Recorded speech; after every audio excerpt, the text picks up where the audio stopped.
en tant que médecin, l'aromathérapie, c'est un soin qui va être différent, qui va être complémentaire, qu'on va pouvoir associer à d'autres traitements et qui va permettre de prendre en charge un patient plus globalement, plus personnalisé, avec une écoute aussi différente de la part du patient, parce qu'on lui demande forcément ce qu'il aime, les odeurs, ses allergies, si effectivement le soin lui convient. J'ai bénéficié de 2 protocoles au niveau mycose, une buccale et une au niveau de l'aine. Très bon résultat, agréable, ça sent bon, apporte de la nature.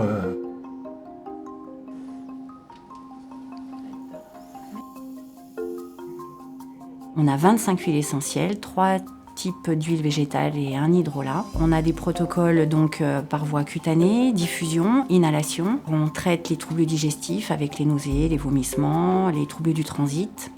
Les troubles cutanés avec prévention d'escarres, les mycoses. Et puis pour les plaies, on réfléchit d'un protocole au lit du patient. Tous les troubles anxieux, la dictologie, les soins de bouche, bien sûr. Et puis les kinés aussi participent avec tous les protocoles pour les problèmes articulaires, musculaires et lymphatiques.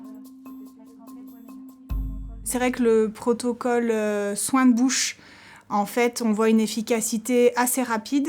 Alors c'est vraiment cadré parce qu'on a des protocoles qui ont été faits donc, par Blandine Papy qui a été formée, donc il y a un DU en phytothérapie et aromathérapie. On suit à la lettre ce qui est noté sur les protocoles. On fait attention aussi si, par exemple, il y a des huiles qui sont allergisantes, on fait des tests cutanés pour voir si les patients peuvent en bénéficier ou pas. Il y a certaines pathologies qui font qu'on ne peut pas utiliser l'aromathérapie. Donc ça aussi, en fonction des antécédents de ce qu'ils ont, on ne pourra pas l'utiliser.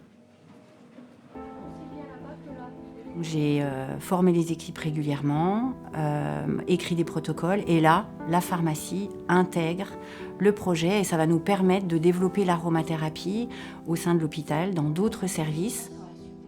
Pour les équipes aussi, c'est une manière d'appréhender le soin différente, une prise en charge qui touche plus leur cœur de métier et qui met leur rôle propre peut-être davantage en avant. Et donc du coup, ça apporte de la motivation, de la satisfaction dans le travail au quotidien.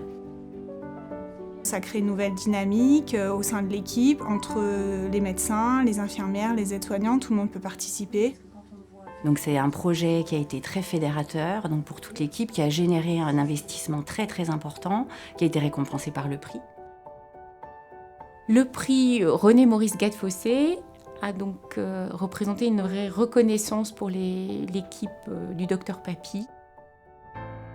Oui, on est fiers. On est fiers de pouvoir proposer ça à nos patients. Oui, j'encourage sans problème l'utilisation des huiles essentielles au niveau des soins. Il s'est avéré que finalement, il y a eu un bénéfice autant pour les patients que pour les soignants. Voilà, le bénéfice était vraiment mutuel.